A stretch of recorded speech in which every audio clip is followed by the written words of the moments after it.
We'll try that one more time.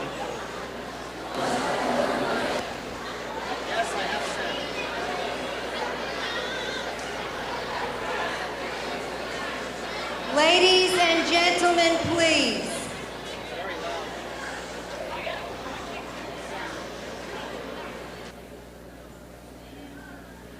Thank you. And welcome to Elmont Follies.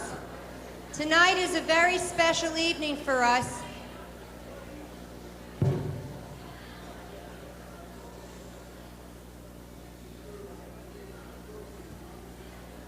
A lot of people up here have worked very, very hard over the past 2 months. So I'm asking that you respect that and have a good time tonight, but let's be considerate what everybody has done. Tonight is Elmont Follies. Elmont Follies comes in 2 parts. Act 1, which is the students, and Act 2, it's the faculty's last licks. I'd also like to mention that tonight is also the last Faculty Follies of the originator of Faculty Follies, Mr. LaFell.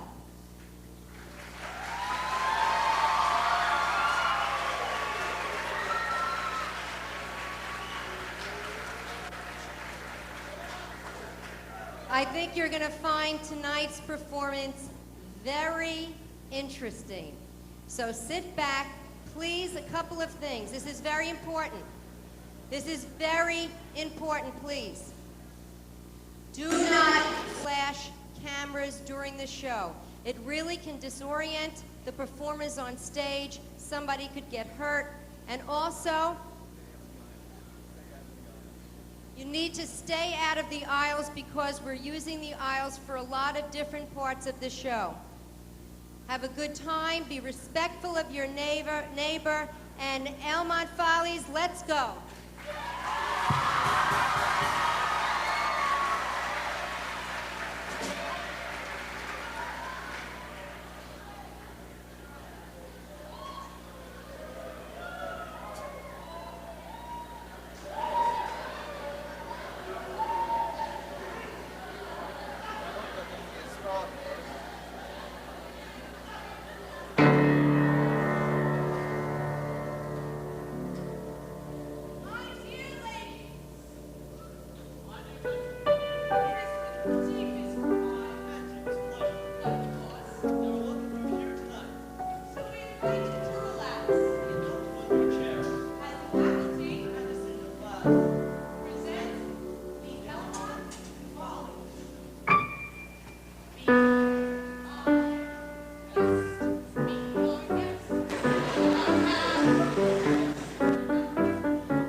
in an American history course, or the complex economics course, but I'm also the president. Yes, the president of the Teachers Federation. Where is the justice in which our founding fathers fought so hard for? Well, you know, Maddie, it's not just going to come to you. You have to go to me.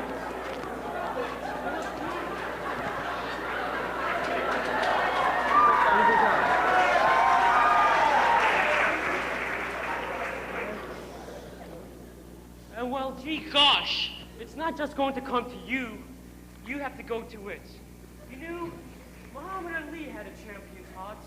And well, gee gosh, he would be down and out in the 9th and 10th round. And well, gee gosh, he would come right back up in the 11th and 12th round and knock the guy out. And do you know why, Maddie? Why? It's all because Muhammad Ali had a champion's heart. Oui, oui, mes amis. Always work hard, it'll pay off later. Look at the French. Go figure. Maybe I should call it what I said. What did you say? No. I just had a very nice day today. Oh, yeah, that's nice. So anyway, did all you guys buy your copies of Images yet? Yes.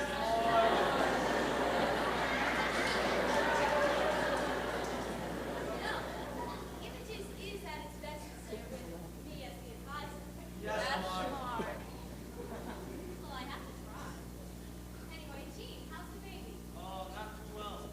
I gotta work, cook, clean, and when I get home, I gotta take care of this cute little baby.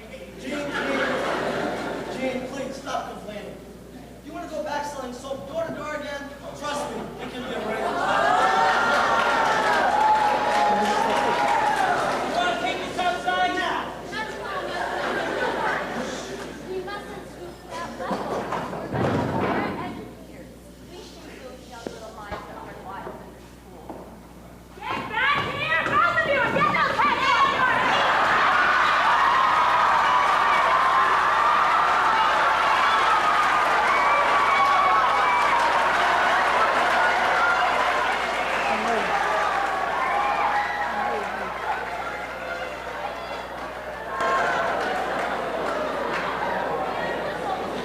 This is it, boys. This is finally it. The moment we've been waiting for. The thing that will get this school the award of the universe. What we've been for. Free honors bar golf clubs?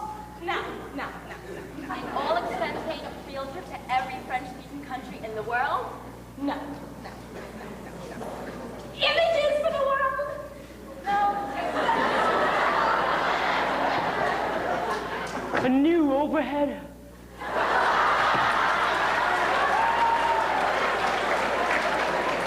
Negative. A housewife? Never mind. We finally caught those seniors going to some cutout party. I got the names right here.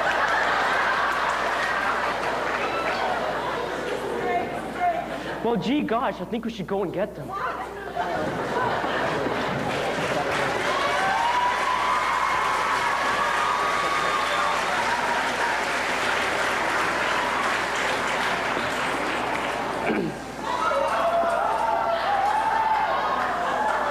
Ayo, what's up? Oh my God. Reno? Hey, Rosie, wake up. Here's some ginseng. It's time to get down. Wake up. Did someone get down? Yes, I knew calculus would pay off. We ain't talking about calculus. We talking about getting down. Getting down to some hip-hop. Yeah, boy, I can get down. All I have to do is put on my butterfly collar shirt, my bell bottoms, and let out my fro. Oh, no. That style doesn't work at a party like this. Craig. Yo, just give us a couple of minutes and you be chilling with the boys. Come on, yo. Chili? Did somebody say chili?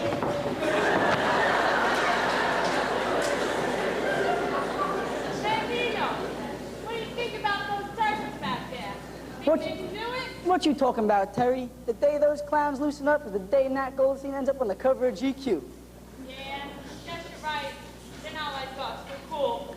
You said it. Chilling. Just comes natural. Hey, James. What up? Hey, y'all. Let's bounce. Bounce, y'all. Let's bounce.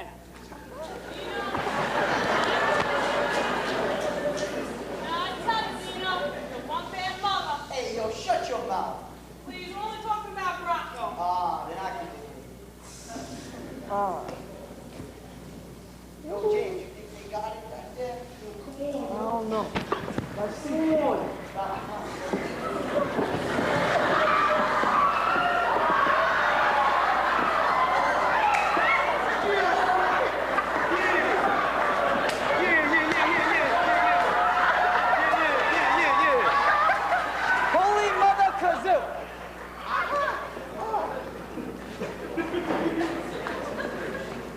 Don't you know Daddy Mac can see him?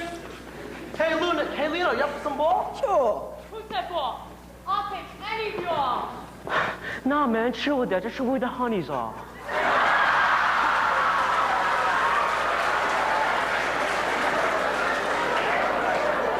Man, you know you knew where the honeys were. You wouldn't know what to do with them. What did you say, Carrot Top? I said crawl back into your hole. Oh. Your mom is so poor, she can't even pay attention. Yeah?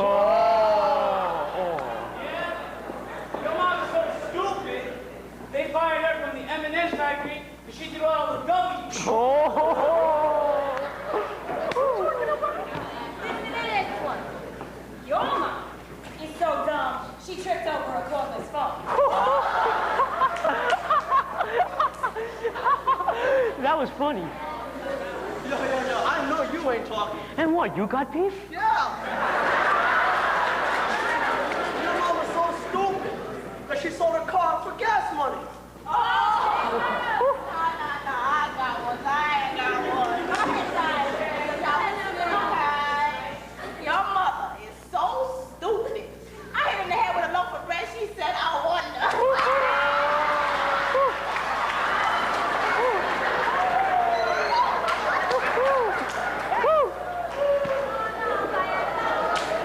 That one was sweet, but I got a better one. You go, Lord. Go ahead. Your mom is so stupid.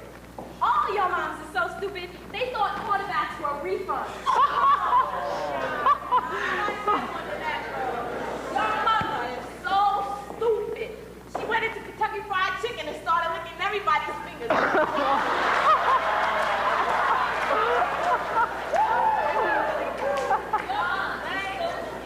She uses right guard on only her right armpit. Oh, no.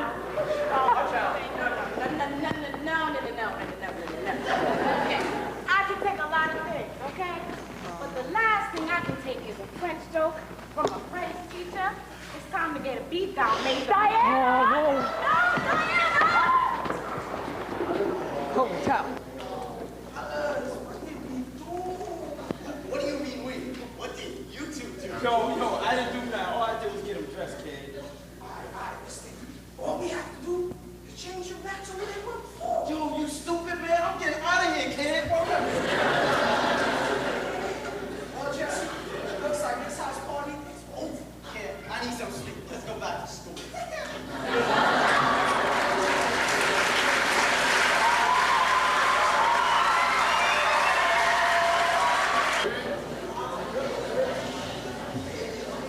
Hey, Scott, come on. I think they keep the wire over here.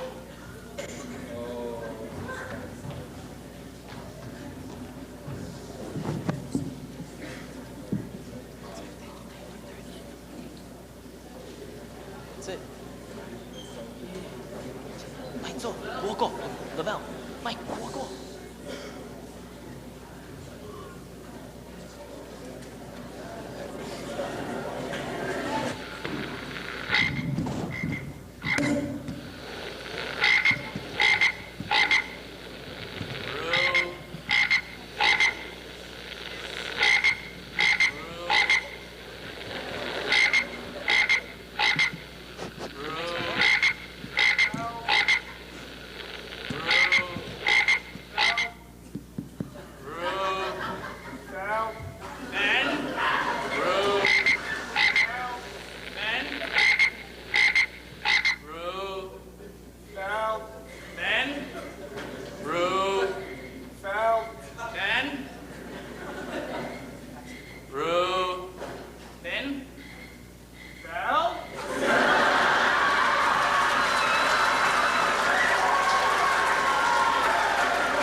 Foul.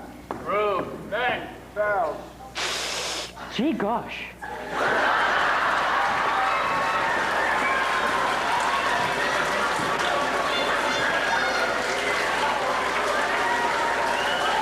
Batman Forever, starring David Kinsley as the Batman.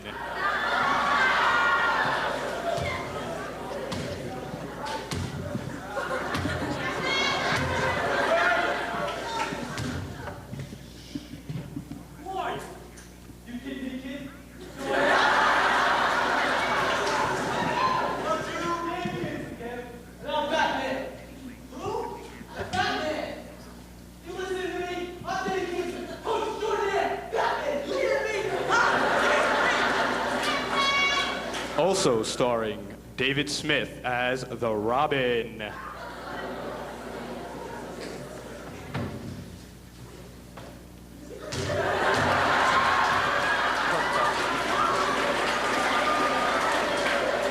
Featuring Diane Scricca as the Catwoman.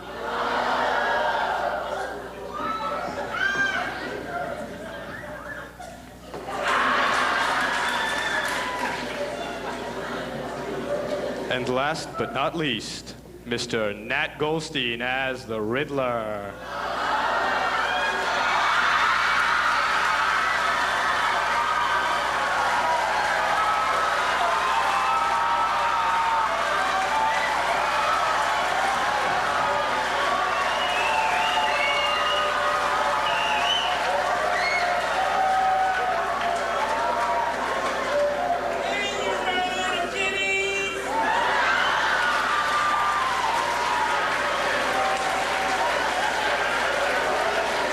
And of course, no show would be complete without Mr. David Geddes as the Penguin.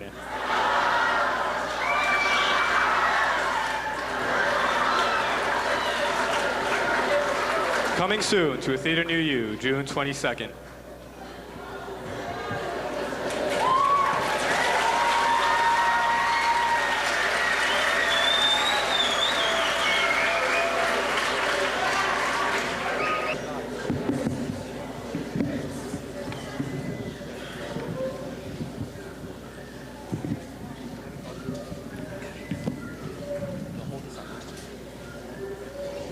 Gee, Sofsy, where are you going?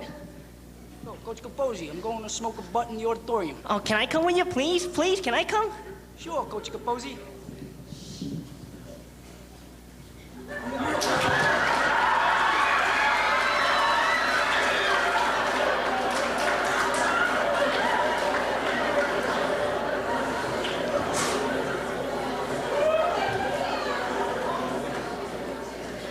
So, Coach Capozzi, how those junior high boys doing? Yeah, you know, they're hanging in there.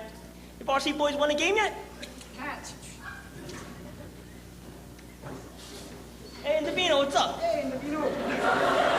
Hey, boys got a light? Yeah, here you go.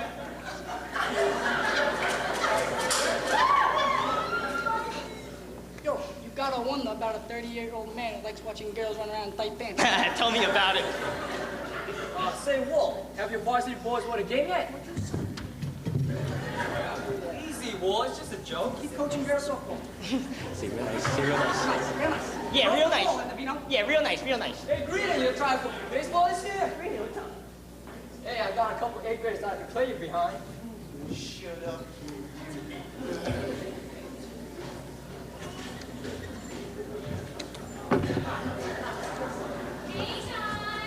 Hey, Klein. I seem to have run out of butts. You think you can spare me some? Sure. I took a couple of packs from 7th graders today. No, Greenan. I want to smoke tobacco. Walt, you think you can spare me one? Sure. Thanks.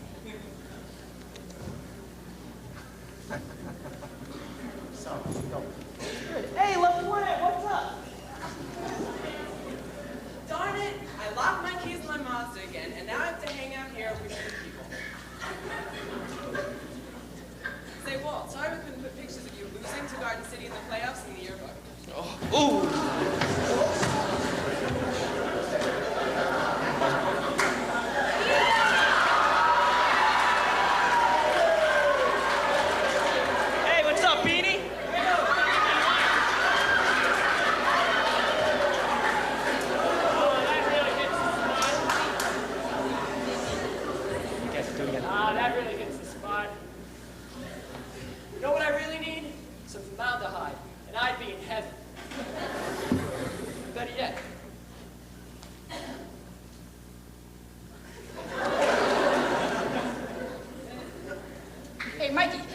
Shouldn't you be getting back to your brainiacs? I know they get, a little lonely when you're not around. Not like my boys. My boys are real men. They go out and practice in any weather. Boy, I can remember back in '87. It was the state championship. Whoa. Really? No one cares. Hey, guys. I think I hear Scricca. She finds out what we're doing in our productivity periods, she'll kill us. Let's get out of here. Hey, I got tenure. She ain't gonna fire me.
It's all fun and games until someone loses an eye. And that'll be great, because Kirk will have another lawsuit to deal with, which means another Grand Cherokee for you. Unless, of course, you let him keep it for a change. We all know how you like to steal things. You're just jealous because my ring's bigger than yours. Hey, not everybody can marry a rich lawyer like you. My fiance's a fireman, and he got me this. Oh, please, he probably found it in the fire. At least my fiance isn't old enough to be my father.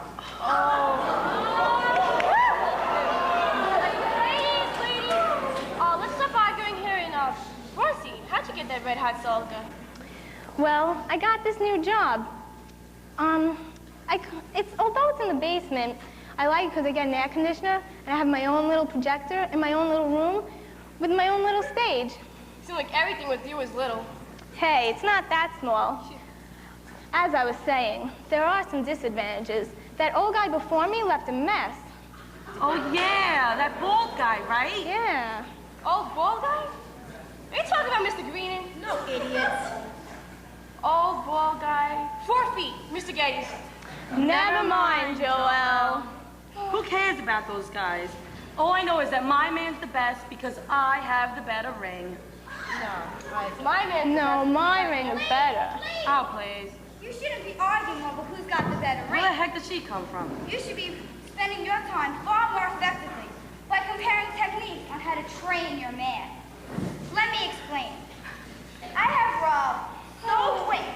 All I have to do is snap, and he whips out the credit card. I hope we don't turn out like Brown when we get married. Yeah, really. Your life is so boring. All it revolves around is Rob and the domestic student exchange. What a life. Oh, yeah? I heard the word is that Frank is looking for someone who knows how to cook. Oh, really? Anyways, Joelle. Yes. Settle down and don't act like you're talking to anybody, like the student teachers or anybody else from the social studies department. This is a real thing, all right, baby? Look. Oh, please. Stop saying all those things. Please. All like they always say. The ones who wear the glass rings shouldn't throw stones. Not small ones, anyway. Isn't it small? I think this is small. One's better. Oh, please. Mine is the best. No, I'm sick and tired of this, guys, because I always told Kirk science doesn't matter. That's true. We forgot to keep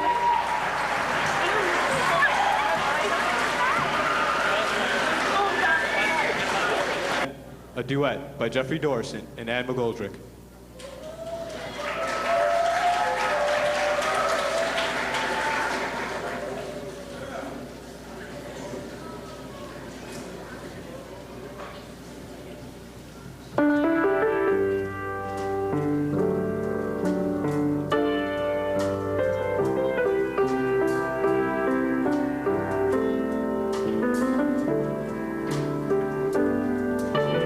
Well, you want to be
Hello, and welcome to this edition of Studs, America's modern-day dating game. Today, we got 3 studly teachers with us, and they are Mr. John Capozzi, Mr. Dave Kinsley, and Mr. Pete Gaffney. Sitting across from them are lovely female contestants, Miss Joelle Enrico and Miss Lillian DeSanctis. Today, maybe 2 lovely couples will be flying off to the beautiful island of Puerto Rico. We heard it gets pretty hot down there, hey, John Capozzi? Puerto Rico? Mike, we need a cleanup out here.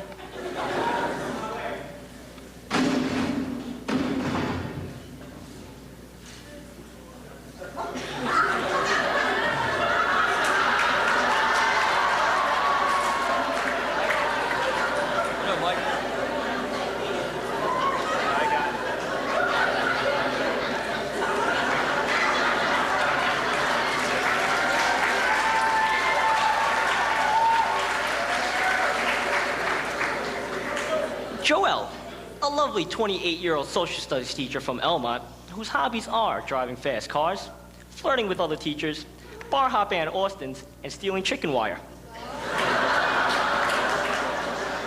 Sitting next to her is the chef of our school, Lillian DeSanctis. For you that do not know who she is, you can always catch her in the kitchen, flying through the parking lot, or having fantasies about Tweety Bird.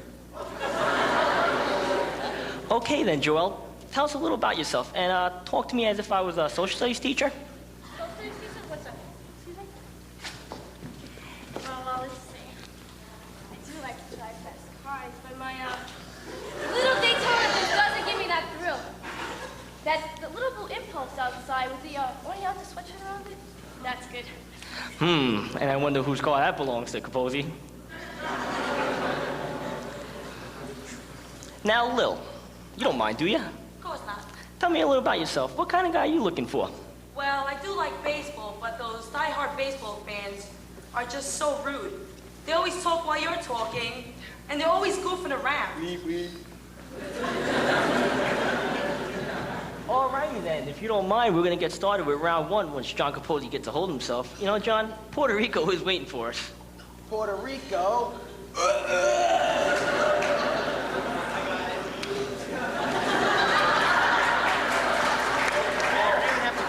No? Good job, Mike. No, all right, I'm ready. You sure? All right, the object of the game. You have to accumulate as many hearts as possible between the first 2 rounds. The winner will get the first choice. You have to have at least 1 heart stuck to your body to choose. Round 1. Our studs all have gone on dates with our female contestants. Some more than once, right, John?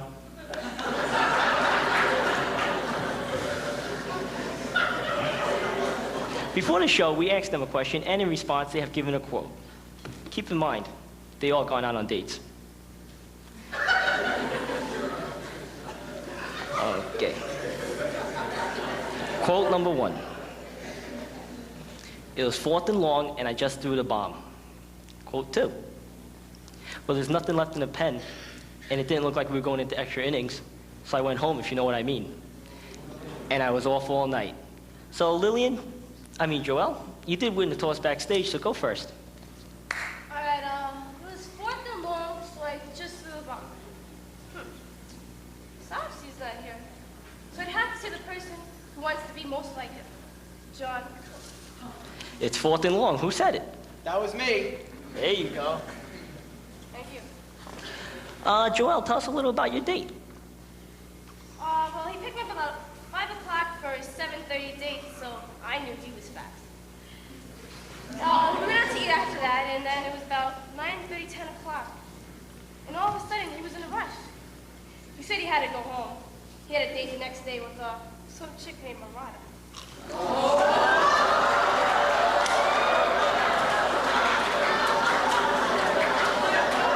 That's my end of the date.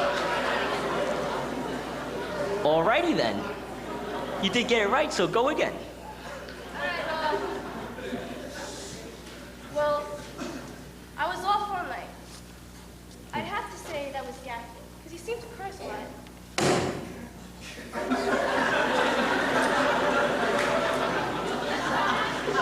Jesus, Mary, and St. Joseph. You kidding me, Enrico?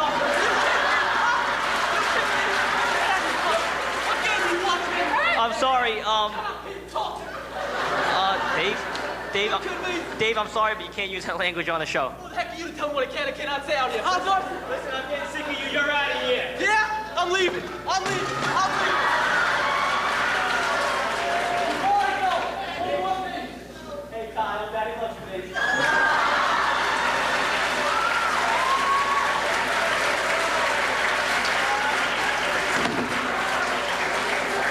Dawson, that's great, Dawson. Where the hell are we gonna get another stud to finish the show? Come on. Well, I know this kid that tags along with me all the time. And John, who might that be? Well, he's kind of new around here, but he's well liked by the junior high girls. Capaldi, tell me already? It's the one and only Matty Raya. Okay then. Our next stud, a rookie coming out of Smithtown, New York.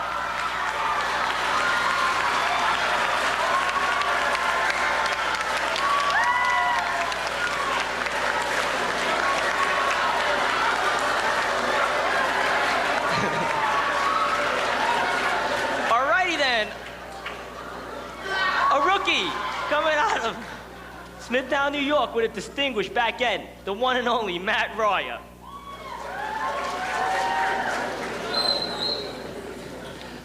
We asked our studs before the date, if there's any romance on their dates with Lillian DeSanctis, and these were their responses. I was still thinking about my date with Murata. We didn't have a chance at romance because she kept making me pick things up for her. And I wish there was. So Lillian, you can go now. Well, let me see. I'd have to say I wish there was, and that would have to be Gaffney, because he sweats me like no other.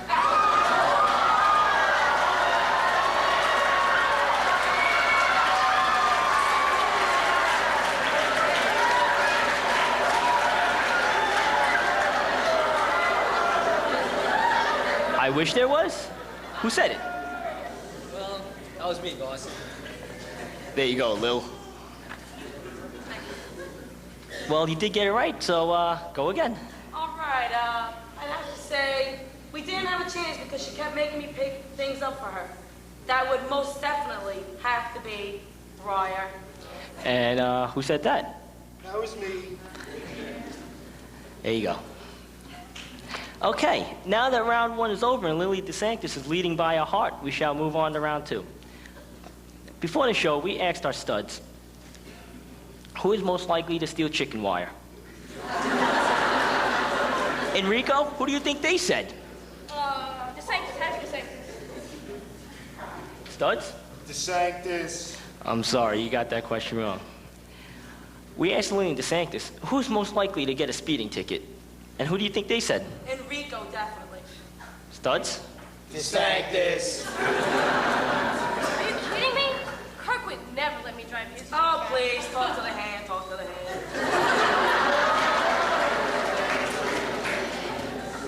We also asked our studs, who is most likely to marry for money? Enrico, who do you think they said? It was me, I know, I confess.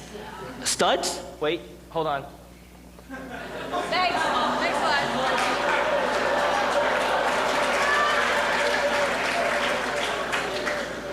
We also asked our studs, who is most likely to turn up the heat in the kitchen? Definitely not me. It was Enrico. Studs? DeSanctis. Okay, and now the round to see who wins the vacation to Puerto Rico. We asked our three studs who they would want to be with, and the guys chose Raya. Neither. Why? Not going on vacation. Last time I went on vacation, cleaning lady robbed me dry. I'll never trust a woman again. Good answer. Gaffney, who'd you pick? I'd say, either. Figured you would say that. And, Capozzi, who'd you pick? Murata.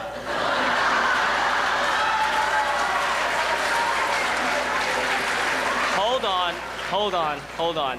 Who? I don't think she's on the show. That's why I saw her outside with Mr. Coin. Mr. Coin. Murata!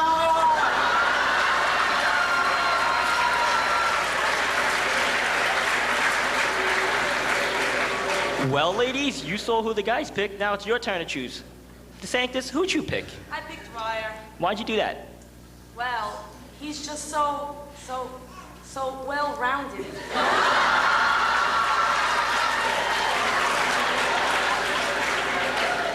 Good answer. And, Joel, who'd you pick? Just Gaffney. Why would you do something like that? Look, Posey left, and he's the only social studies teacher left. Okay, as you can see, today's winners, Joel and Gaffney. They'll be flying off to the beautiful island of Puerto Rico. Stay tuned for tomorrow's edition of the modern day dating game, Studs. Get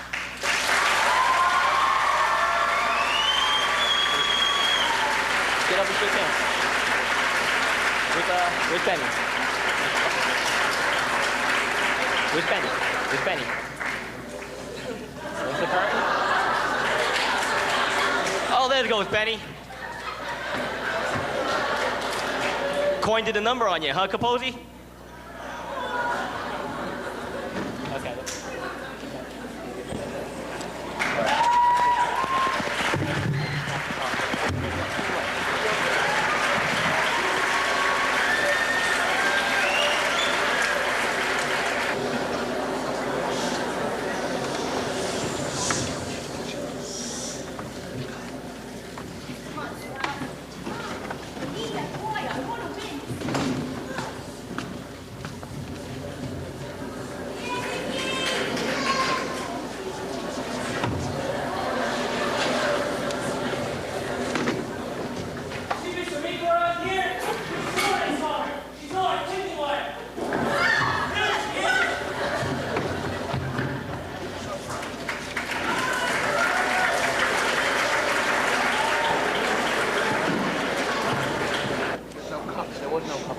There was a couple.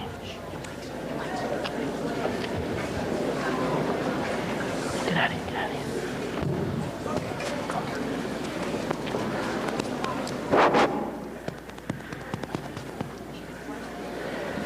I don't have easy. Don't worry about it, I'm fine. Oh, shit. Get ready. Nope.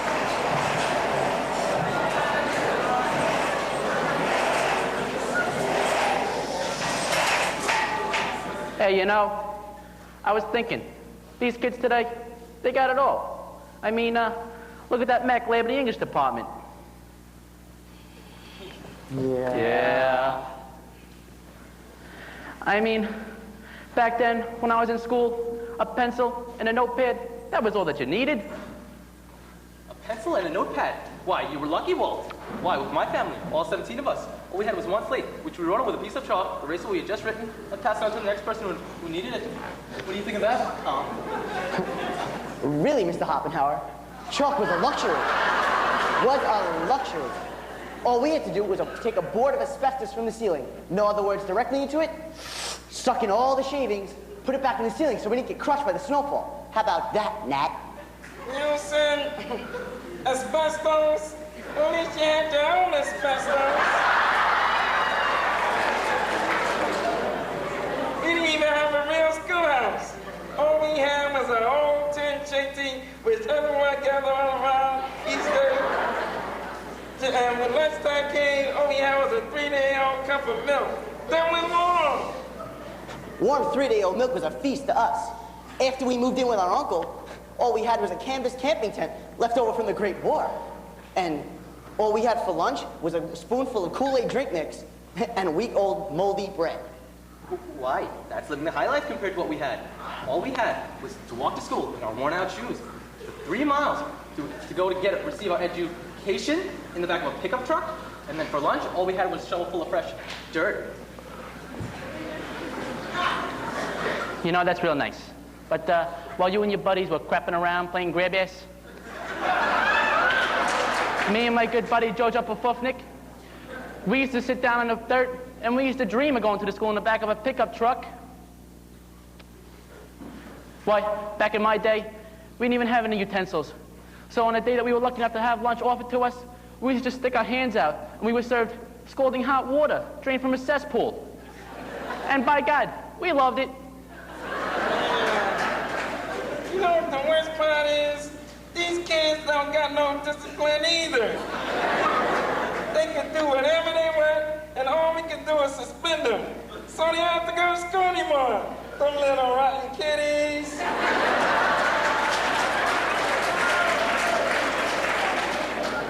Senor. Yeah. Why, I remember in my day, if we so much as said a single word out of turn, we'd get a good thrashing on our behind.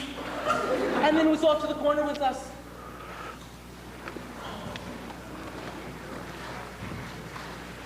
Well, you know, that's real nice. But when I was in school, all we had to do was look in the wrong direction. And the teacher would say, "Get up, you." Throw us against the wall. Then they would lead us to a bloody pope with flashlights. And then we'd have to go home and deal with our parents. They would take us down with brass knuckles and steel tip boots.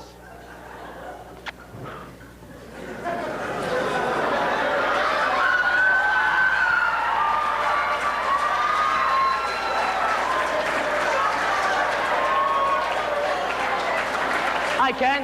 How you doing? Hola, Ken. Hola. Hey. Really, beaten with flashlights, that was taking it easy.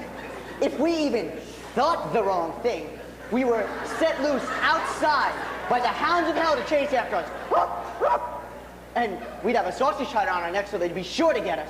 And we couldn't fight back because the teachers had these hounds. And the hounds, they belonged to this little old lady, and if we fought back, she'd be heartbroken. So we couldn't do that. And then once we got home, we'd be beaten with cigarette lighters and broken bottles. How about that? You were lucky. Our teachers would drag us to the front of the school, tie us up a bar wire, and put 50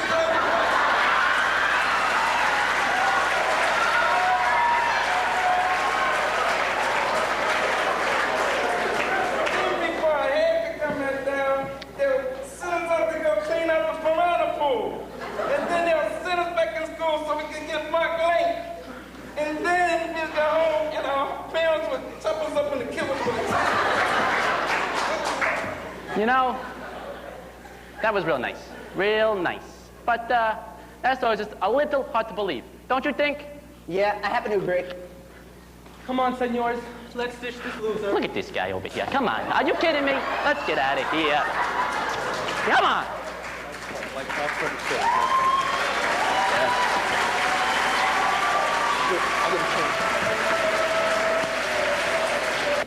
Geriatric Park, starring Mr. James Greenan, Mr. Fred Mayer, Mr. Walter Saucian, and Mr. Robert Walsh.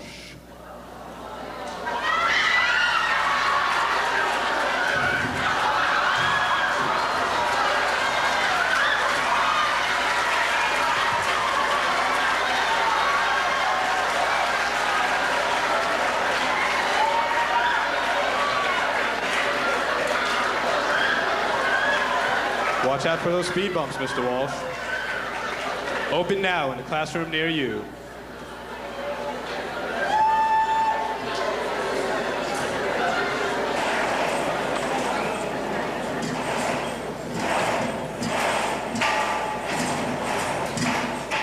Good afternoon and welcome to the meeting. I'm sure all of you know we have a few purposes here. Now, the first is to introduce a new member of our staff, Mr. James Coyne. James, I'd like you to meet a few other members of our staff. Down end, that's Mr. Lino Bracco. From the math department, Jeff Rubenfeld. My fellow administrator, Ms. Diane and I. Welcome, welcome. From the English department, Frank McHugh. From art, Kathy Regan. How do you do? Foreign language, Lisa Blitzer. Science, Larry Quinn. And phys ed, George Hull.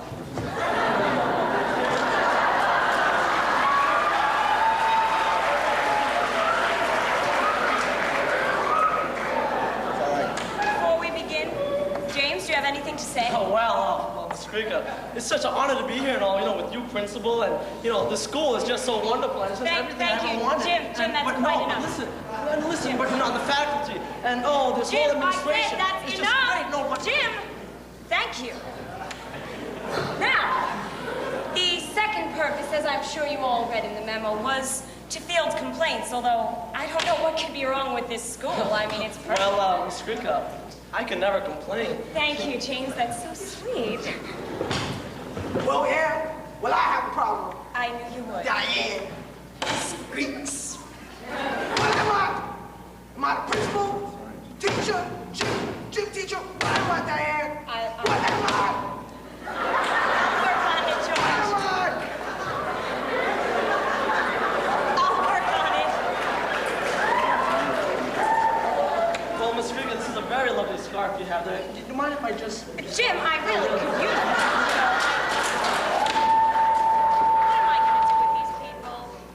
that. I have a problem. I think I got Ebola. Ebola? I don't know where I contracted it from, but I might be very contagious. Bleeding out my skin right now. I don't know what to do, Diane. Bleeding out of your skin? I don't know what am I supposed to do? Forget Ebola. I need my garden. Of course, garden. And I need my sprouts and alfalfa. You know they have to grow.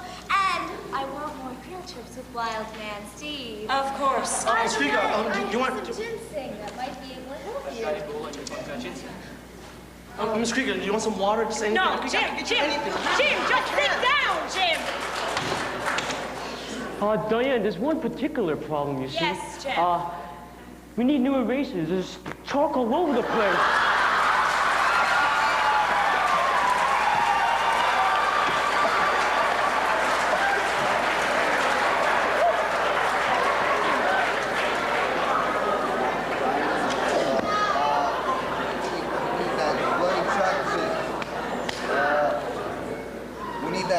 Track fix, Diane. The track.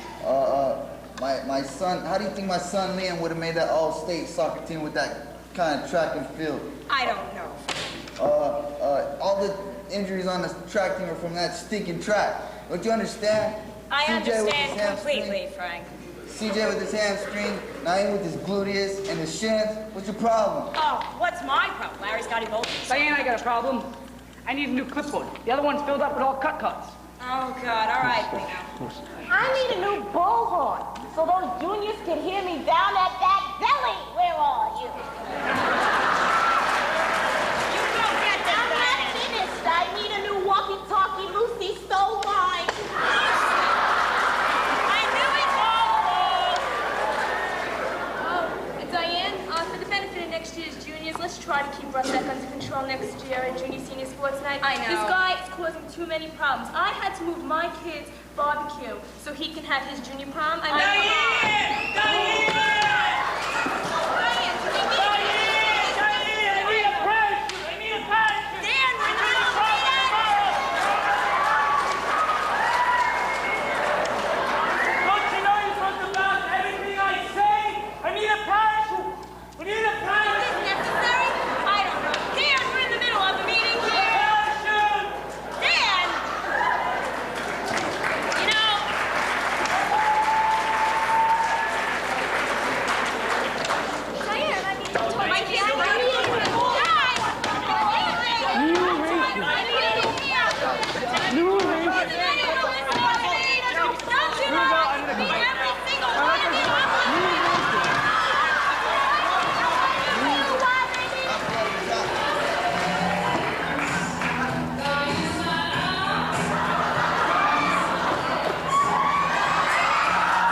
We ask for your patience.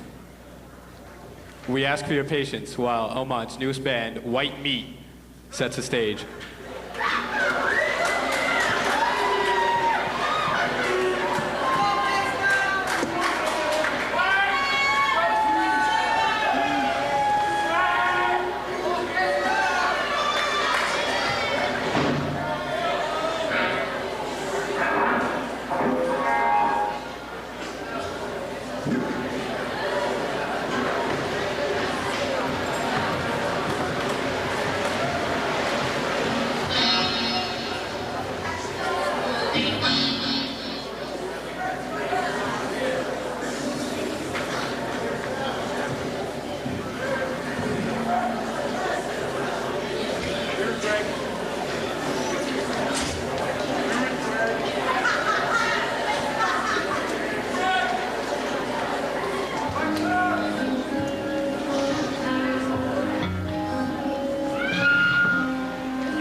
It's Greg Bastow on the guitar.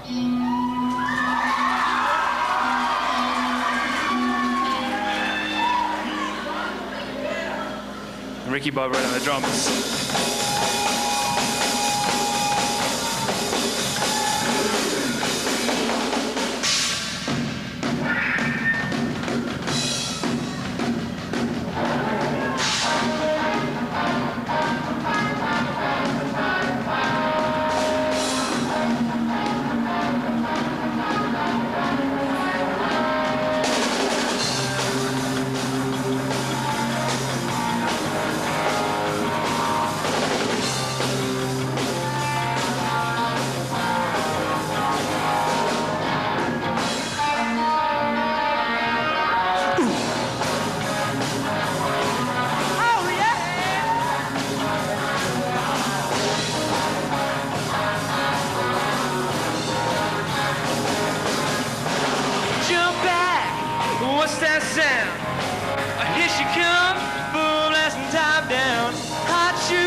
She's got the feel for the wheel, keep my moving parts clean.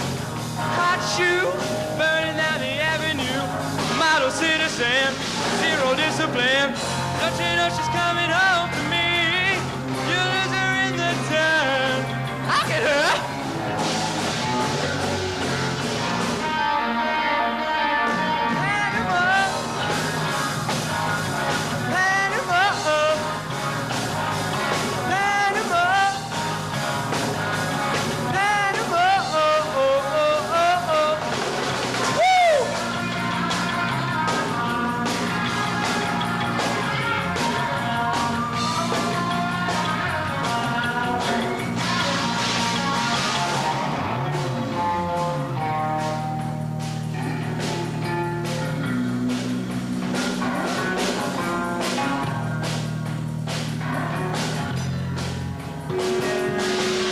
We're running a bit hot tonight. I can barely see the road from the heat coming off of it. I just reach down between your legs and ease the seat back. She's flying, I'm dying, right behind the rearview mirror now. Got a feeling, power steering, business popping, ain't no stopping now.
You can get 100 sombreros, one on top of another, and I don't care. Yeah, you can wear it. When you're in this building, that has no go.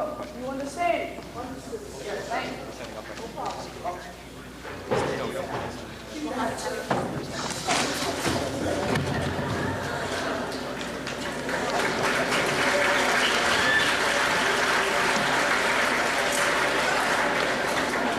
Yo, is my mic on? Is my mic on?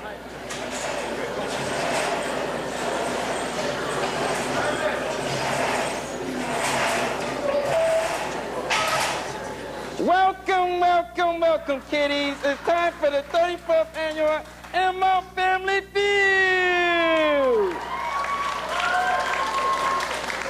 Of course, I'm too wonderful to be a contestant on the game show. I mean, when you know everything like I do, it would be nothing but an exercise in futility to be a contestant.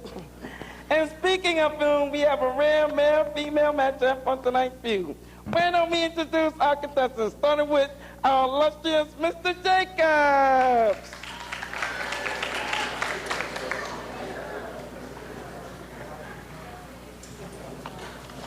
Well, I thank you very much for allowing me to be on the show, Ms. Goldstein.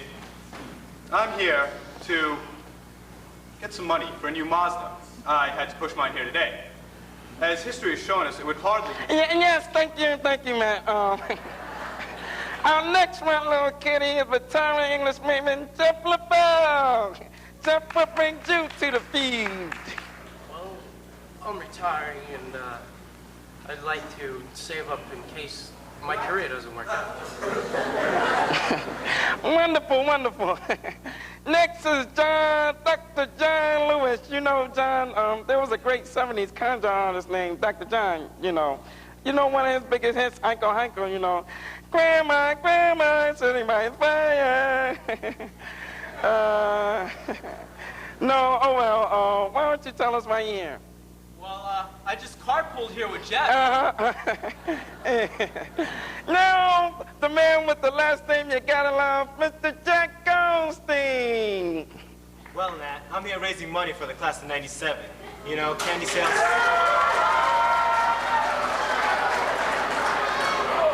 You know, candy sales are kind of slipping, and you know, I'm trying to reach $1 million mark before July. And I'd kind of like your job, Nat. Keep dreaming, kid. Next is the latest addition to the physical education department, Mr. Matt Meyer. Well, Nat, I plan to buy a lifetime supply of Shore deodorant. I've been working out lately, and it's beginning to show. You know what I mean? How interesting.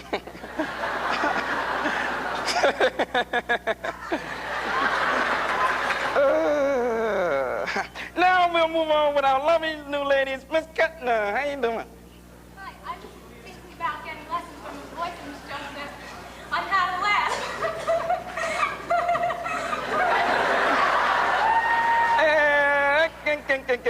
Yeah. What about you, Miss Diane, tonight? What brings you to the field? Well, I'd like to furnish the ISS room. It's kind of chilly right about now. And if there are any funds left over, I'd like to get a new bullhorn because mine's broken, and a new clipboard and a walkie-talkie. Next on the line is a woman who does almost as I do for the community. Is Miss Castillo. What brings your not-for-profit honey to our show? Well, Nat, I'd like to hold a key club convention in the Waldorf Astoria. Well, you better check that with student activities. Next is the lovely Senor Patricia Lennon. Buenos dias, Nat. I would like to buy a new ditto machine for the foreign language office. And finally, someone of surprise on our show, the lovely and perennial Miss Patricia O'Leary. Well, Nat, I'd like to buy a blackboard with lines on it so that perhaps I may write in a straight line.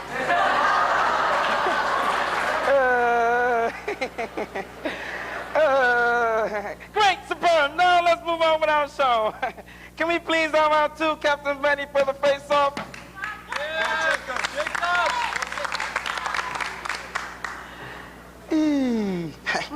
We polled 100 teachers and asked them this question. What are your favorite things to do during productivity periods? Mr. Jacobs, you were first.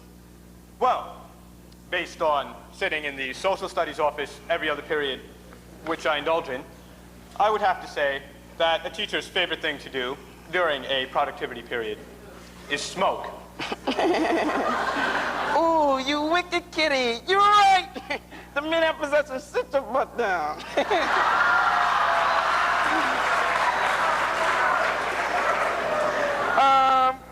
Mr. Mike, why don't you start us off? How about drive around in sporty Hyundais? Survey says, no, I'm sorry, Ryan. Aside from your answer being incorrect, you're probably the only person who think a Honda is sporty. Jack, old brother of mine, you're next. Let's see. Fundraise for my 10th graders? Survey says, no, sorry, Jack. You're probably the only one sick enough to spend your free time fundraising. All right, only one more strike against you, gentlemen. Doc. Look at my stomach. B, B, B, B, B, B, B, B, B. Survey says prepare for upcoming classes. Yes, that's correct. I don't believe it.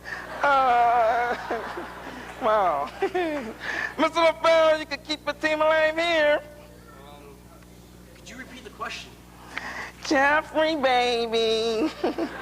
That's gotta be the most desperate stalling technique I ever seen. Just answer the stupid question.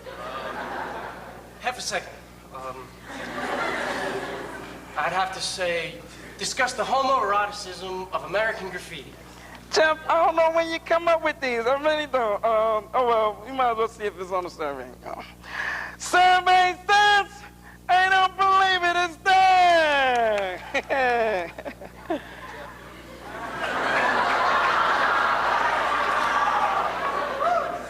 You kidding me, Nat Goldstein? You tell me that's up there, Nat Goldstein? You kidding me? Huh? What game are you watching with Goldstein, huh? You kidding me? Mr. Kinsley, Dave, I'm ashamed of you. You should be very ashamed of yourself, you rotten little kitty. Yeah. You just ruined my entire show. Yeah. When we head down to Miss Scricca's office so I could give you a detention. Hi, Kyle.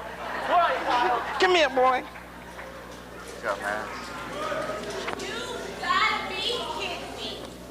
I want a teacher. And I want one now. You hear me? I want a teacher. No sugar, no wheat. Where's she going? But that's not fair. What about my key covers? What about my wall of Astoria? Mr. Goldstein! Hold on, what? Let's forget the walls off for a moment. Let's stay on the surface. I am given a new line platform to teach my class the wonders of analogies. If you don't finish the show, I will stalk you.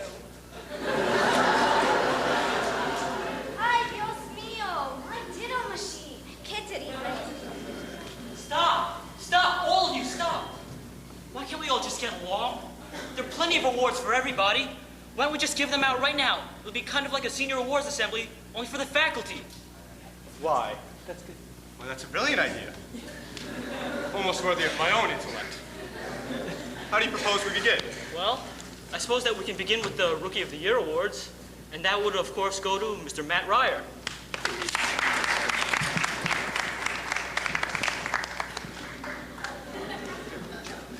Thank you. And the award, the happiest teacher in Elmont, goes to Miss Lisa Blitzer.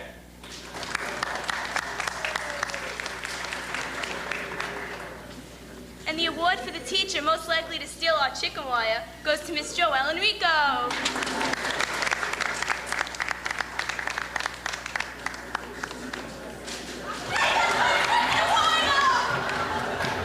Don't worry about it. She's got a good lawyer that can get her off.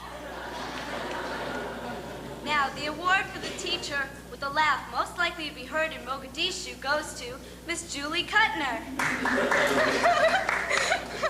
That's funny. The teacher least likely to own a comb, Mr. Frank McHugh.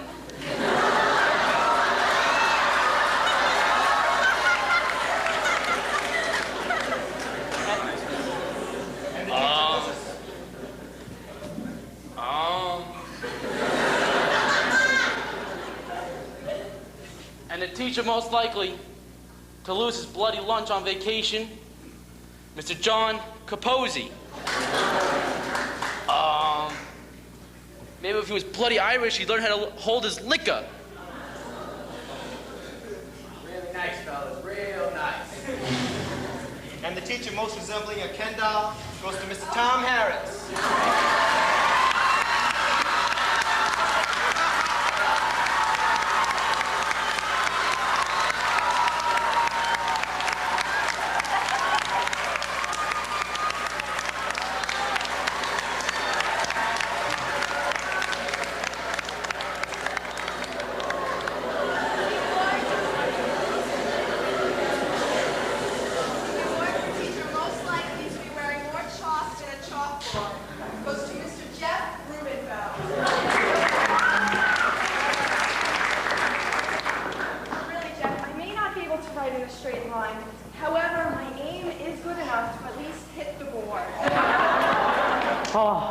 Well, the final award is award for the suckers who paid $5 to see the show. The audience. Well, gee gosh, give yourself a round of applause.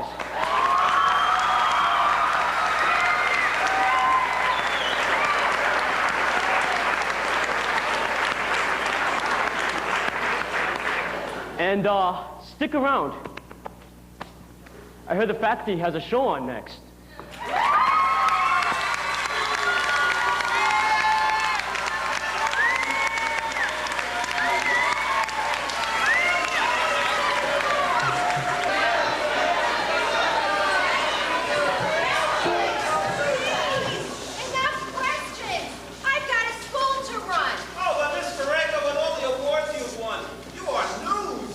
Well, I've got news for you. It wasn't me. Oh,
you.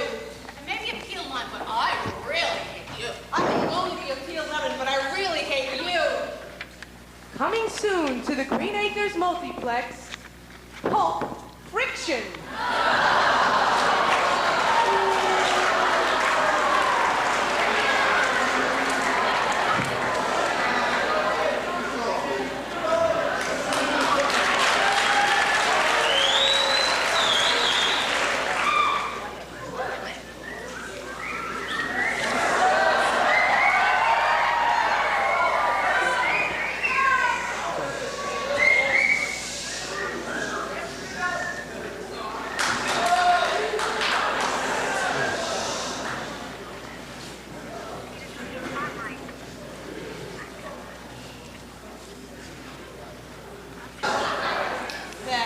Bad boys, what you gonna do? What you gonna do when they come for you? Bad boys, what you gonna do? What you gonna do when they coming for you? Cops is filmed on location at many different sites. Tonight's Cops was filmed in its entirety at Elmont Memorial High School. And remember, all people are guilty until proven innocent. Bad boys, what you gonna do? What you gonna do when they're coming for you? Bad boys, what you gonna do? What you gonna do when they're coming for you? Friday, June 9, 1995, 10:05 a.m. A girl has been seen in the senior hallway. We are called to investigate. This is the police. Will you turn around? What is your name, please?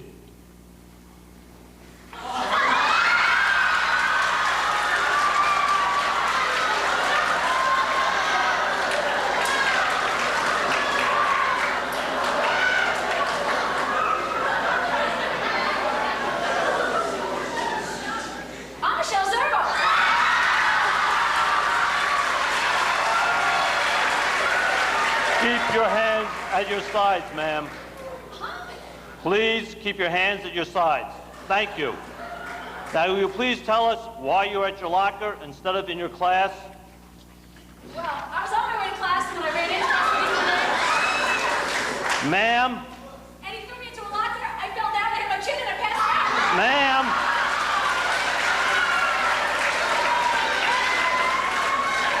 I'm pretty sure Russell didn't mean anything by it because he's a good kid. Ma'am! Keep your hands at your sides, please, ma'am. Oh, I'm sorry. Now, what was that? Oh, so anyway, Lawrence Yates tried to catch me, but she's a klutz. I fell again, I hit my chin, and I passed out again. Ma'am! Well, and then I was taken to the nurse's. Ma'am! What? Your hands, ma'am, at your sides. They weren't my sides. Oh, no, ma'am. They weren't. Oh, I'm sorry. I thought they were my sides. That's all right. No harm done. Now you were saying. Up with your hands at your sides. Miss Zerbo, you were saying? Miss Zerbo. Miss Zerbo. Miss Zerbo. Miss Zerbo.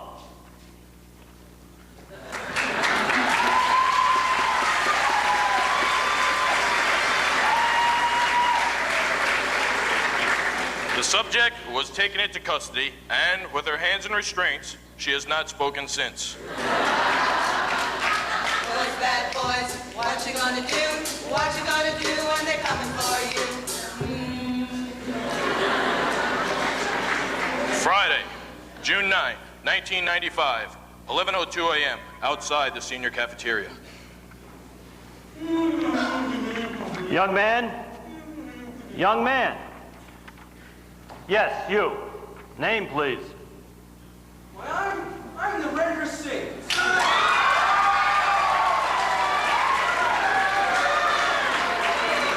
Any distinguishing marks? Only a lot of gray hair and a caustic but brilliant sense of humor. By the way, I'm wearing a really nice tie. Police issue, but thanks.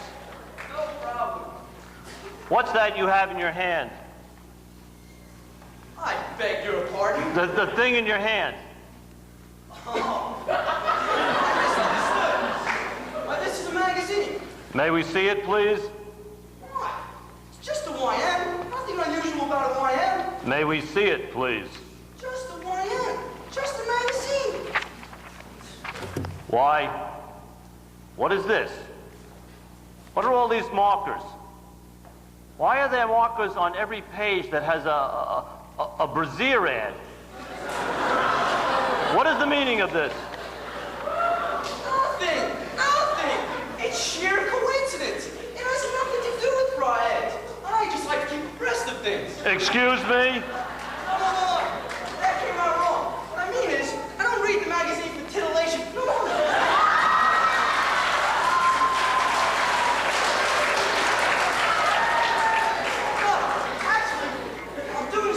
I'm doing research on a science project about owls. Owls? Owls. You know, hooters. You're coming with us. No, I can't go with you guys. Why not? Because Lynn didn't give me permission.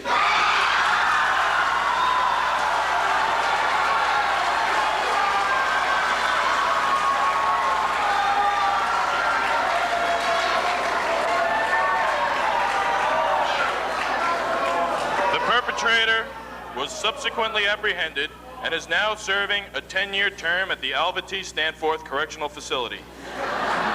He is allowed visitors, but no magazines. Bad boys, what you gonna do? What you gonna do when they're coming for you? Friday, June 9, 1995, noon, inside the nurse's office, an emergency call. What seems to be the trouble? We can't get separated. Excuse me? I couldn't understand you. We can't get separated. I still can't understand you. What did he say? We can't get separated. Perhaps if you both spoke at the same time. First of all, who are you?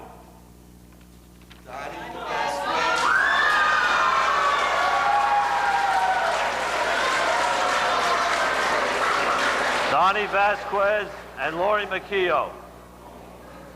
What seems to be the problem? We can't get separated.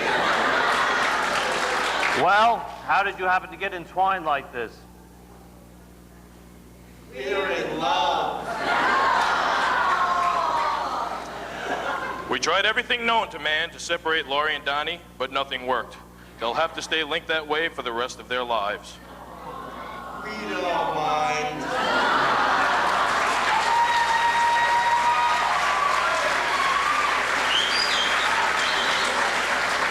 Oh, Lori.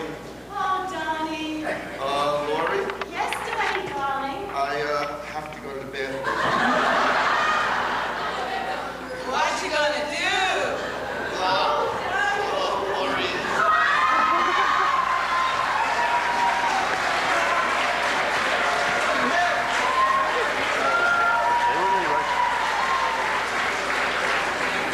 At 2:05 p.m., we received an APB dealing with an illegal business being conducted outside of the gym. On our way there, we saw and apprehended a young woman named Gina Doriston, who was... She was caught in the act of pulling down a young man named Gibbs Principal's pants.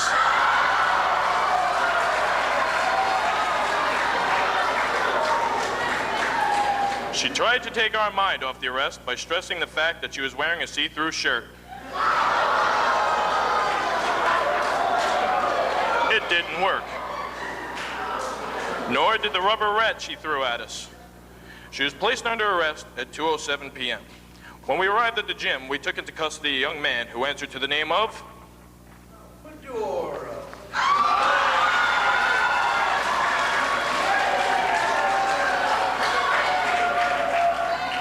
You boys got it all wrong. I'm not doing anything illegal. I mean, look at this face.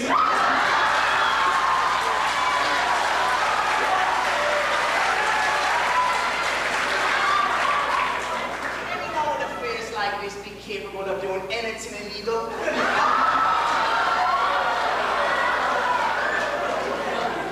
Besides, I work in a card shop, and that's a good front. I mean business. Call on the opener. So you see, gentlemen, your body's got nothing on me. Where are you from, Mr. Maduro? I come from Tortola.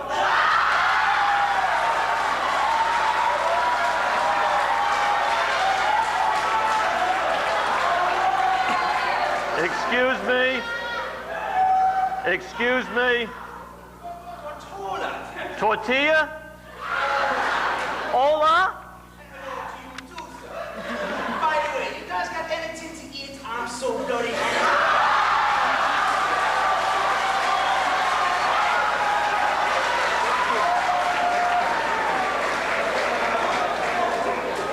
Actually, I usually eat anything. But today, I'm really hungry. Never mind about that, Mr. Maduro. You're under arrest. What? Illegal gambling. Gambling? Me? No way. We have a witness that says she saw you making bets on a horse race right here, not 5 minutes before we arrived. That's ridiculous. 2 to 1 you come back with us. Look, guys, you don't want to arrest me. I'm a good guy. I'm everyone's friend. I make it here. If I'm wrong about anything I'm about to say, you can arrest me, huh? Is it a deal? I mean, check it out. 2 to 1. Jeff Dorison. Oh boy. Okay, Jeff Dorison. If today's Friday, he cut out. 2 to 1. Ruben Kojo will eat grilled cheese sandwich at the senior prom. Check it out. Alan Alexandra. He's really, really good at using computers.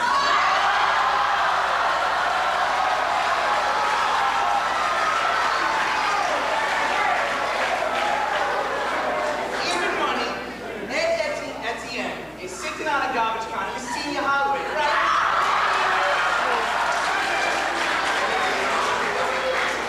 Don't let this flash my child. Barbara Egan, she wearing red boots.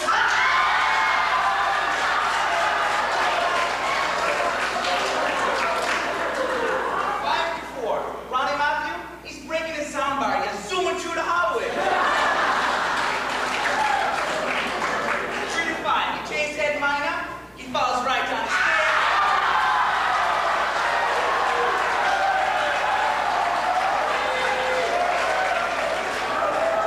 Check it out. 2 to 1, Amber Goldrick, she got the hickey right down his stairs.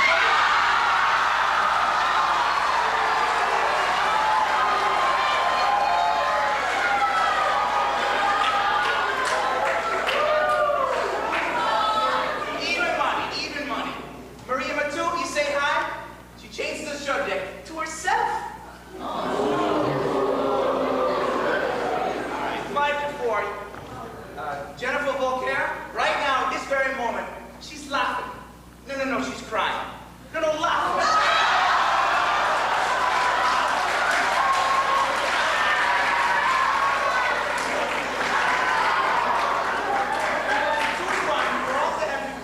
I play a Mortal Kombat. Even money. You find Jimmy Suarez, you find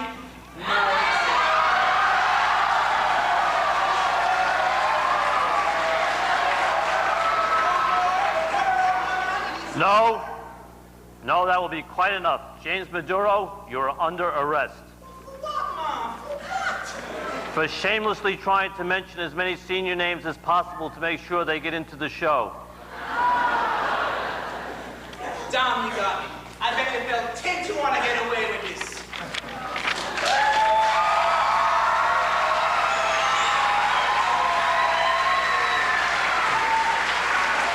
Thank you.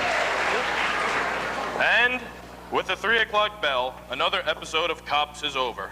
But be sure to stay tuned to our current affair, where tonight we will hear the strange and twisted story of George Varghese, a young man who has been dating the oldest woman in the world.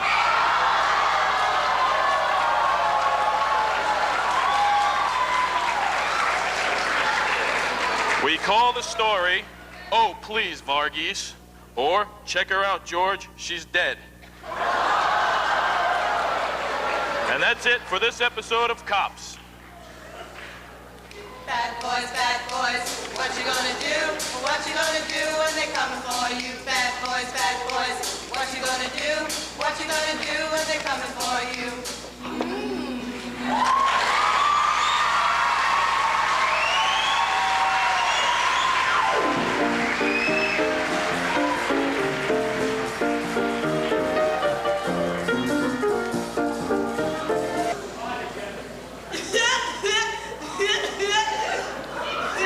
I've been student teaching in this place for 5 months now, and not one guy on the staff seems the least bit interested in me. I'm intelligent and pretty and extremely eligible.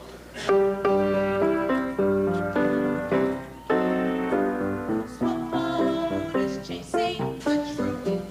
Stop the golfers chasing the team. McDonald's chasing congruent. But nobody's chasing me. No rockers chasing the lowlife. Scuds our dog is chasing the flame. Bob Walsh is chasing the slow life.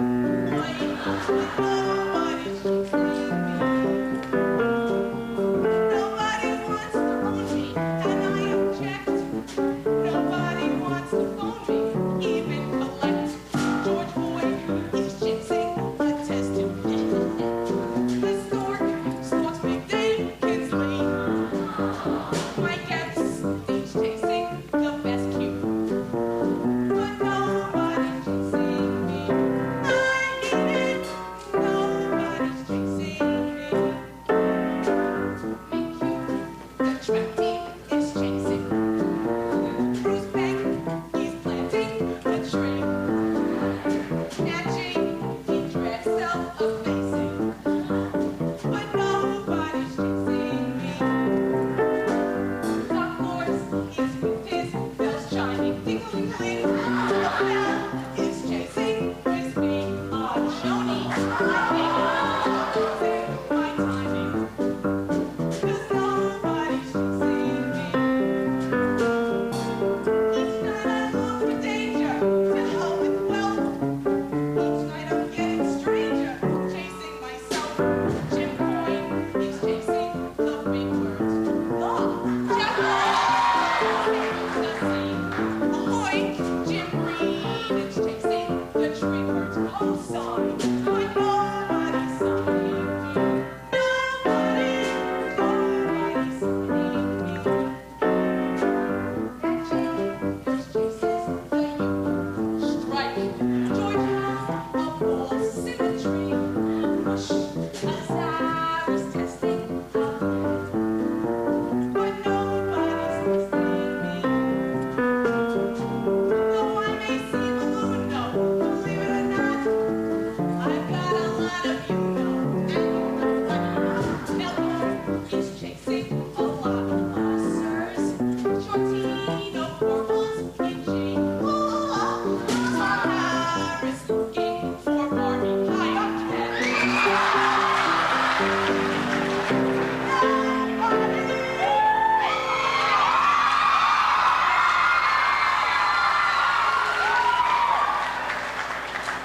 Hi, my name's Matty Ryer.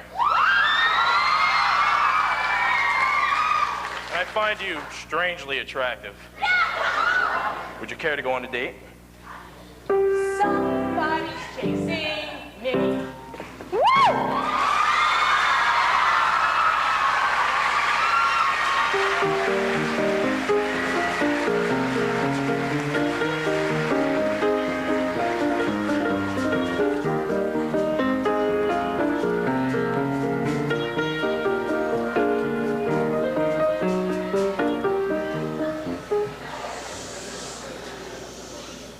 You all know the story of Macbeth, Thane of Porta, whose wife made him do things he really shouldn't order.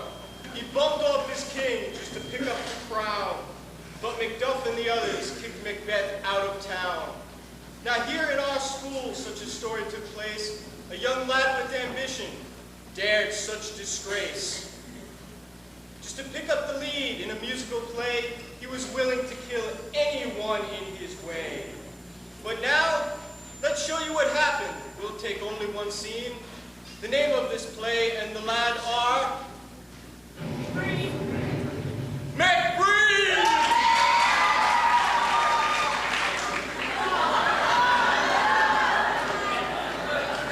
My life is in shambles. What am I to do? There are so many choices this month at J. Crew. But alas and alack, to see what I have seen. A button-down Oxford on sale. LLB. But my mom said no money. My allowance I've spent. I've already hit pops, that agreeable gent. So how to get money to nourish my whim? And I once again hit up my dear brother Jim? Nah, he'd just say no. He just turned me down. Just wait till I lifeguard and let the dog drown. Can I con my young sister? How low can I be? But nah, I remember. She's got less dough than me.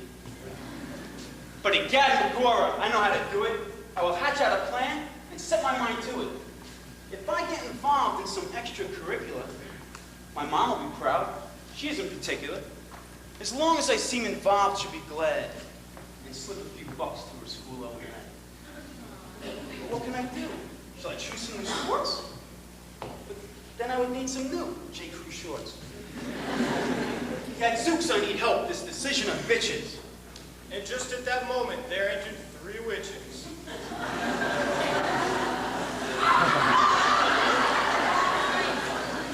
I thought there were 3. Why do you fudge it? It used to be 3, but Diane cut the budget.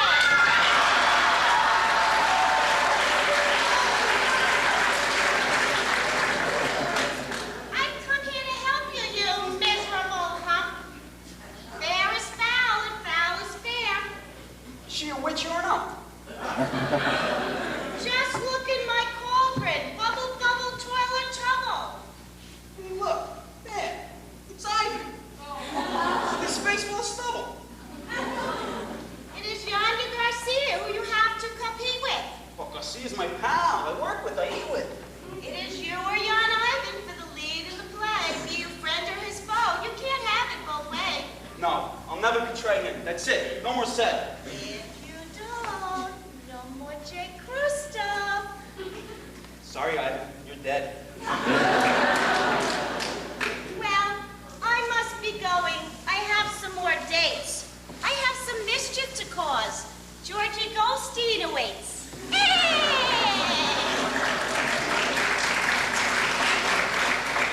Wait! Who appears here? Ah, the witch wasn't driving. Well, lo and behold, it's my good buddy Ivan.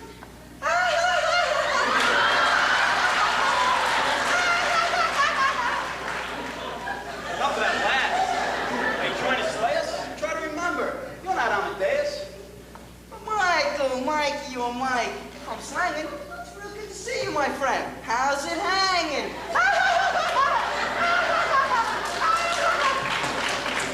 Hey, is that a new shirt? I won't ask you the price. All I'll say is, I like it. It's nice. Very nice. Well, Michael, my pal, I'm off to audition for the school's musicale, and I find my condition. It's good to be chosen to lead in the play. No male is as good, so I'm on my way. Yes, it looks like I'm starring in the play. Why the frown?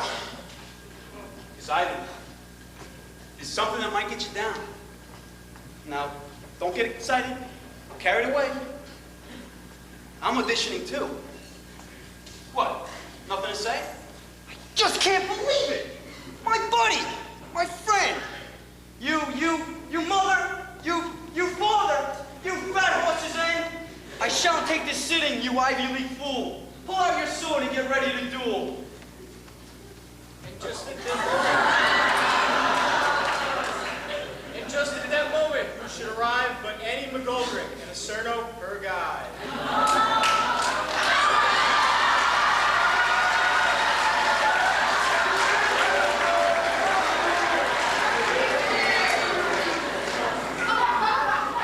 Steve, they're angry.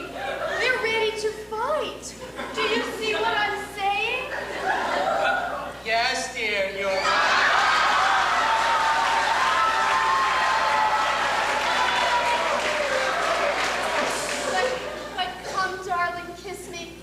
And please hold me tight. I love you, my Stevie. Yes, dear, you're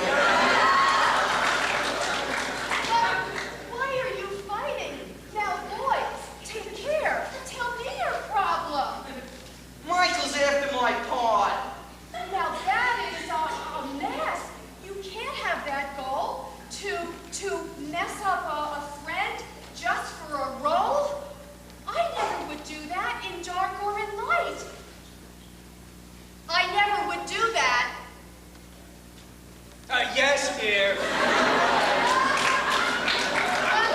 But look, here comes my best friend, my pal. A wonderful, beautiful, beautiful gal. We're both into acting, but never a problem. We would never have problems with roles, you know. Annie, my darling, my angel. Kiss, kiss. The sight of your wonderful face I did miss. And I want you to know that from now till the end, you are my closest, my dearest, my sincerest good friend. Oh, one thing I must tell you I don't think you know. I'm auditioning soon for the musical show. But you know that I wanted that part.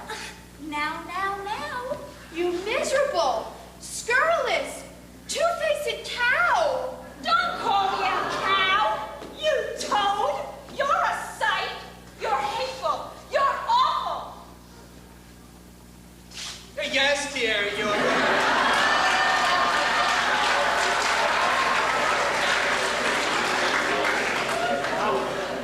Why is the theme of this skipping so shifted? From me to McGoldrick? I'm much the more gifted. Oh, come on, McGreen, you're making me vomit. My day has been saved, for here comes Muhammad.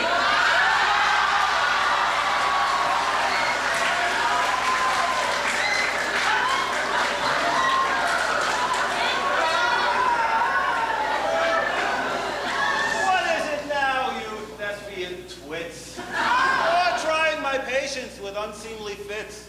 You're acting like children, or infants, I fear. Hey, Mohammed, go fail a Rubenfeld test. And as for that dog, I do like him not. So get lost, you mutt, or out, damn spot. We'll go for the part. You're damn right we will. And we'll duel as well. Come on, let us tilt. I care not for acting, so I shall not fight. And you will do nothing? Yes, dear, you're right. I'll get satisfaction. Satisfaction, you bore thee. Satisfaction. Is this a jagger I see before me? Come on, stop this talking. Let's settle this now. I'm ready, you untalented cow.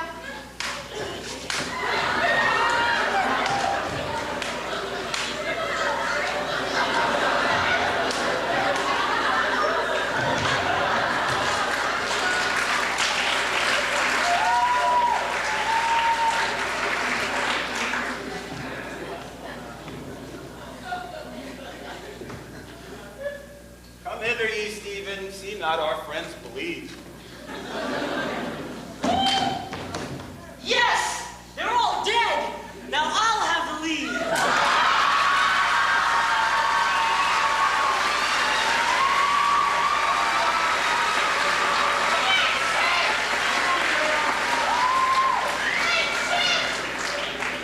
Thus ends the tale of McBreen, dark and gory. We cringe and we cower as we tell his story. But we end with another who will not give a hoot. The name of his tale we call Macca Shoes!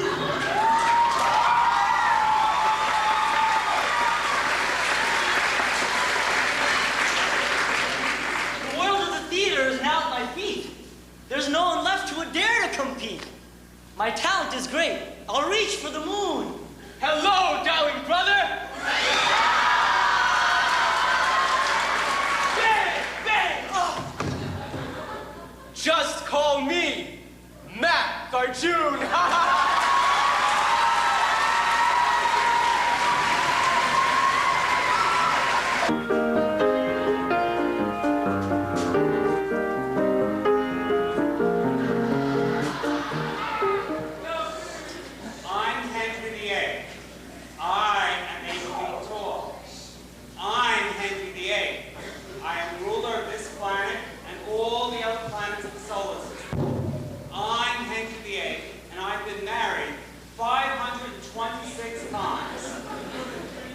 Coming soon to the Green Acres Multiplex, The Lion King.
Elmont that doesn't have a permit.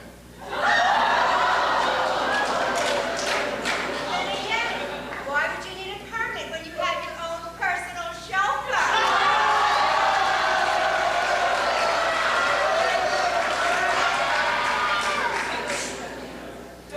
You, of course, are referring to Ivan, and Ivan is not my personal chauffeur. Ivan has a mind of his own. Ivan, a mind of his own. All right, listen to this. Pretend I'm Melina. Oh, Ivan, could we drive to Alaska after the prom? Sure, Melina. Anything you say, Melina. I love you, Melina.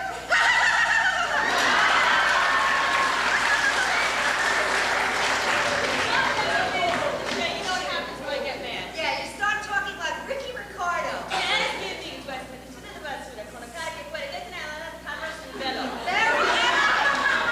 Very ethnic. But all that jazz doesn't work with me. I'm not Ivan, you know. Well, anyway, what were we saying before I so rudely interrupted you, Cindy? Well, I was saying that the guys in Elmont don't recognize what ladies of quality they have right under their noses. Under their noses, huh? Well, in Frank Lynch's case, there's a lot of quality under there.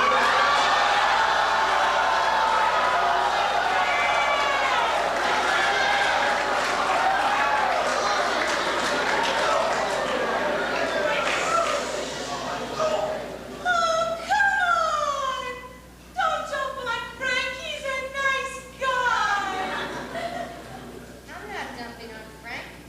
I kind of like Frank. I mean, you know, he kind of turns me on. You're kidding! Cindy Shane McGrath has the hots for Frank No, I'm not talking about the hots. I mean, I like Frank, like a friend, you know. Just like a friend. I mean, the only thing I would do with him would probably be, clean out his locker. Clean his locker? Have you seen that thing? Girl, you must be in love.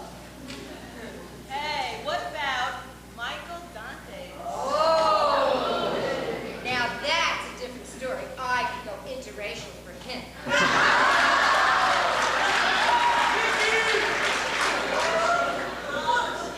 Well, I like Frank Lynch, and I would do more than help him clean out his locker. I think he's great. Melinda Manolo, you think everyone's great. You're always helping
made the baseball team.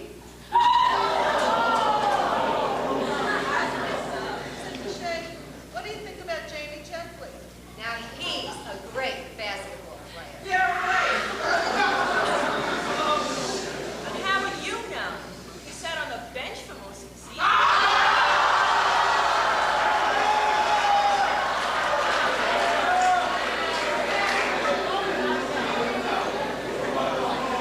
But that was the coach's fault. No, it's true. Jamie told me. Susan Harvey, Susan Harvey. You have a thing for Jamie Checkley? Well, I like Jamie like a brother, a tall brother, you know, but a brother. Anyway, when I was in the 3rd grade, there was this guy who got madly in love with him. But then, when I saw him again at Elmont, he found somebody else and he was in love with her and we didn't go out at all and he never even knew about it. Then when I was in the 4th grade, I met somebody else and he was, I mean, I fell in love with him, but he never even looked at me.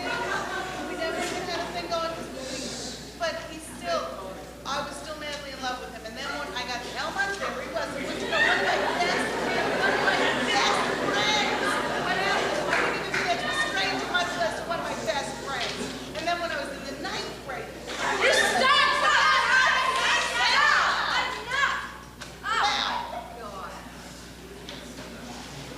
Speaking about Jamie Checkley, how about his brother Earl? how about his brother Earl? Not that I would ever go out with him. However, I wouldn't even talk to you guys about it after this disrespectful behavior you so recently gave me. Well, Earl's real nice. But he's got the bug for Patricia Apollo. And anyway, I've never seen anybody run as much as that guy. Except maybe Forrest Gump.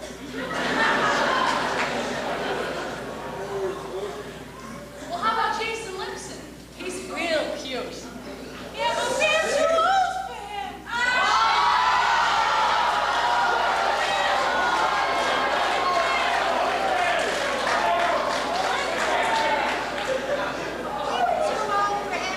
We were 5. Next. How about Jimmy Suarez? Let me tell you something about Jimmy Suarez. The boy's obsessed. With football? Latasha.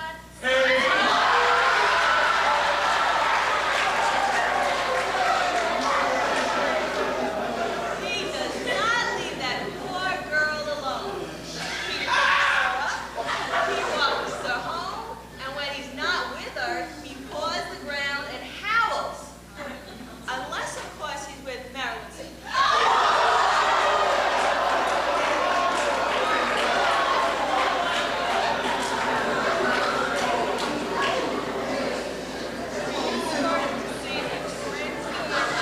They're all taken in one way or another. Oh, don't give up hope. Oh, what about Marjorie? What day?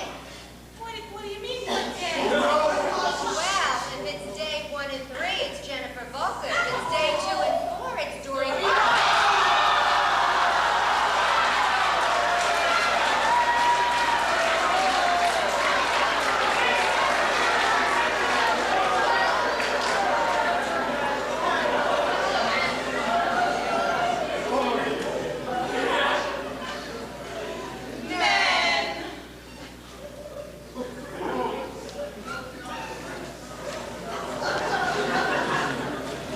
Sit here. No, it's true. I called about 100 girls Saturday night, and they're all busy. Listen, DeMornay, if you'd stop taking videos, then maybe you could score. Arjun, what do you think? They're losers, man. But don't worry, I understand. They're losers. You say the women are losers, you're the losers. Women. Bah, you like me. Marwan Ali. Stay home and plot the overthrow of governments. No stress.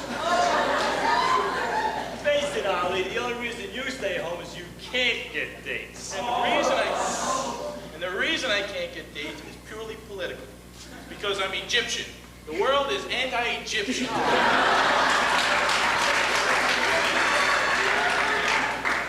world is not anti-Egyptian. It's anti-Mawar. Face it, Ali. Your life stinks. A really funny joke from Craig Tuck. Craig, how come you're not home making your clothes?